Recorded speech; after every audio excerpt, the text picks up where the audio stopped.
It is wonderful to be broadcasting all of this week from Te Tii Marae, and today started with a fantastic celebration. Joining me now is Ngati Kawa Taituha, who is the chairman of the Te Tii Marae. Ngati Kawa, kia ora, thank you so much for allowing us to be here. Yeah, nā morena.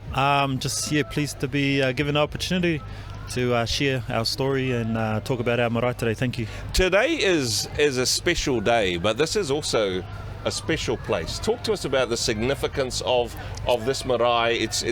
I suppose it features a lot in our story, in the Waitangi story as well. Yeah, definitely. We always say that Waitangi and our marae is an icon for the rest of the country, and just our restoration that we've done today is just testament to that.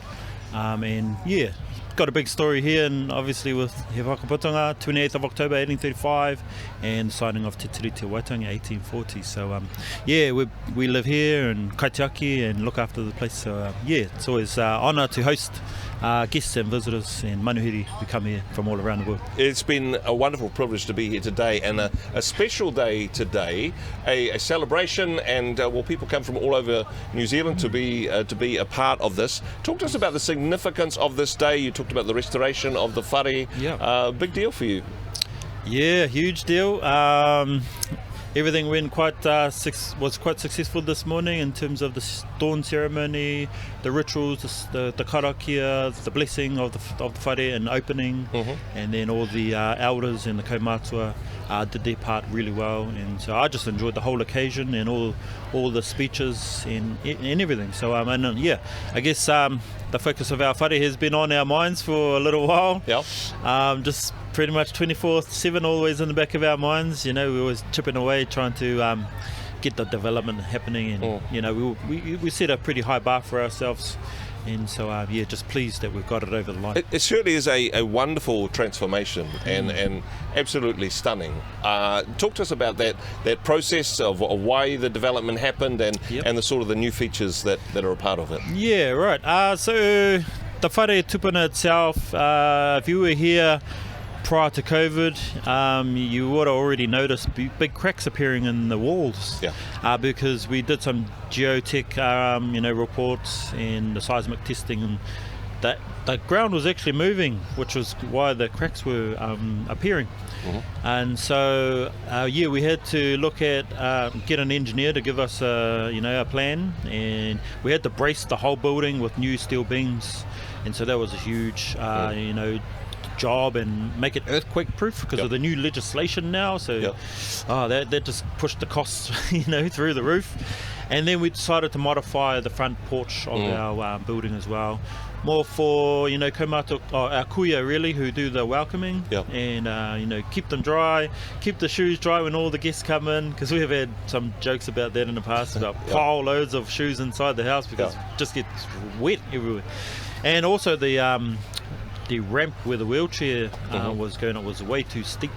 So we sort of made it a lot more the gradient easier for the wheelchair access. So those are some of the big parts of it.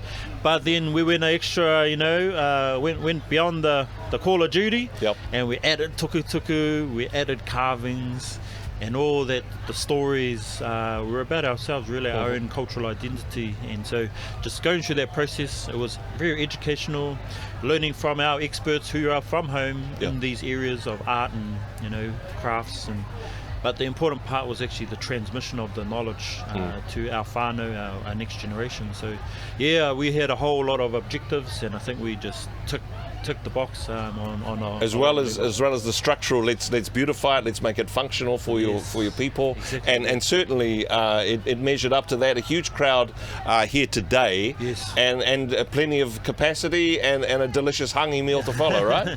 Yeah, that's right. So I guess everyone got to witness it for themselves, the beautification and the adornment of whakapapa all through our art. And we got some really good feedback. But this hangi from Joe McLeod, the world-renowned chef, is just an amazing job and just put the icing on the cake, really.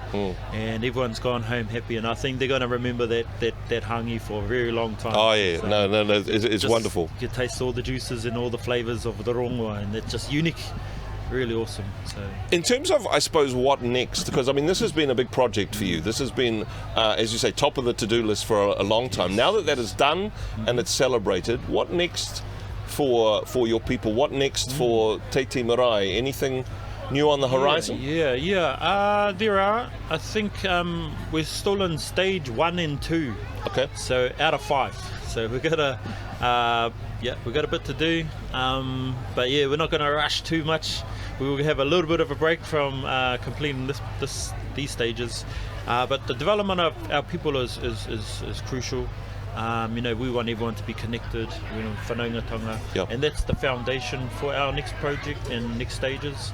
Is we all got to be a lot more unified as best we can. Because look what we can achieve when we come together. So we got the development of our wharekai.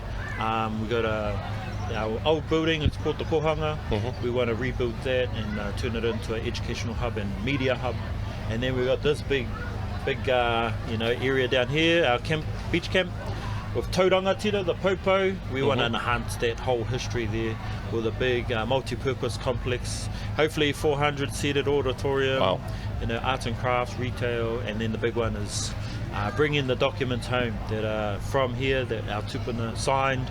And that first we'll start with the Declaration of Independence that was signed in 1835. So we've already been in touch with archives and head archivist down there, Anahira Moruhu. So and she's actually very good to work with, and have just given us some advice on where Ngāpuhi and the Hapu here in the north need to come together and make up our minds what we want. And crucial decision will be where will those documents go. And so we know we have the treaty grounds and that's been well developed now, but now we're in this phase of development. We're sort of going to give it a crack. Exciting part of the story, really, isn't it? Huge. So it's just going to be a continuous it's part of the story, a continuation. I'm hoping that we get a lot of more support from our younger generation, because this is just, it's really their chance to have a say, contribute. I mean, we have seen a lot of support, and as you were saying beforehand, Te Tii Marae is central to the Waitangi story, and with everything that's happening politically, and with the hikoi that happened, a lot of young people involved with that. I mean, it was a big year last year at Waitangi, but this year looks like it's going to be an even bigger year. A lot of people drawn to this sacred place. That's right, just so much has happened in the last year already. We had 80,000 people in 6th of February 2024. Man, that was just, it was quite wild. You ready for a bigger crowd this year? Yeah, we're definitely prepared. So we've been working hard at it all year to, come up with good strategies and, and stuff like that to host. Because we just the sheer numbers, and then we had the kingi Tuheitia, his tangi, and that was massive, and then the rolling into the hikoi down to Wellington, just seeing Māori just stand up in huge numbers. So Waitangi's always been a place we do call it around here. We call this the political epicenter for the Māori nation. And so I think it definitely has that recognition from everybody, especially with the attendance. That just shows the support for this place. And big things to come. I'm pretty confident of that. Well, we very much appreciate your hospitality. Wonderful to be here, and we wish you all the best with what happens next. Ngati Kawa. Kia ora, thank you. No, thank you very much. And really appreciate you guys giving me the chance to have kōrero. Thank you.